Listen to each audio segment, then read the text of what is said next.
Yang berikut tidak dipengaruhi oleh bahasa daerah atau dialek. Nah, contohnya seperti ini. Saat ini kasus mesin uang otomatis di internet telah menjadi momok bagi sebagian masyarakat. Di sini ada kosakata momok yang merupakan kosakata bahasa daerah Jawa.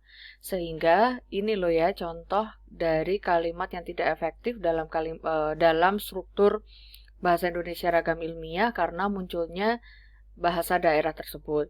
Nah, bagaimana caranya supaya unsur bahasa daerah ini dihilangkan? Maka kita ganti saja menjadi saat ini kasus mesin uang otomatis di internet telah menghantui sebagian masyarakat.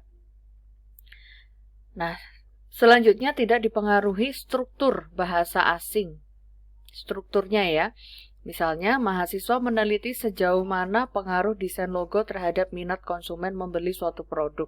Nah, di sini tuh ada kata sejauh mana yang kenapa dikatakan struktur bahasa asing? Karena kalimat ini menggunakan struktur kalau di bahasa Inggris namanya adjective clause yang memperbolehkan kalau dalam struktur bahasa Inggris itu memperbolehkan kosakata untuk kalimat tanya sebagai konjungsi. Misalnya kata sejauh mana ini. Nah, dalam ingatkan ya polanya tuh who, whom, whose, which of which itu rumus dalam penggunaan kata tanya sebagai konjungsi dalam struktur kalimat bahasa Inggris yang disebut dengan adjective clause. Nah, di bahasa Indonesia, penggunaan kata tanya sebagai konjungsi seperti ini tidak diperbolehkan.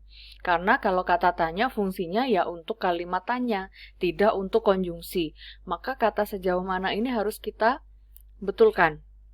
Kita hilangkan kalimatnya menjadi mahasiswa meneliti pengaruh desain logo terhadap minat konsumen membeli suatu produk. Nah, kalau dikaitkan dengan diksi, maka kata sejauh mana ini termasuk ke dalam diksi yang tidak jelas ukurannya, sehingga harus dihilangkan.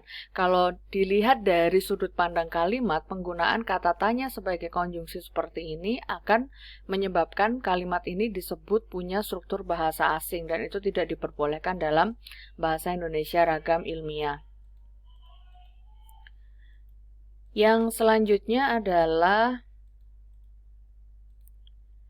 tidak pleonasme. Tidak pleonasme itu misalnya seperti ini. Banyak benda-benda. Benda-benda itu jamak, banyak itu juga jamak. Ini pleonasme. Supaya tidak pleonasme, maka kita ubah menjadi banyak benda yang dapat dijadikan sebagai souvenir promosi. Seperti itu ya.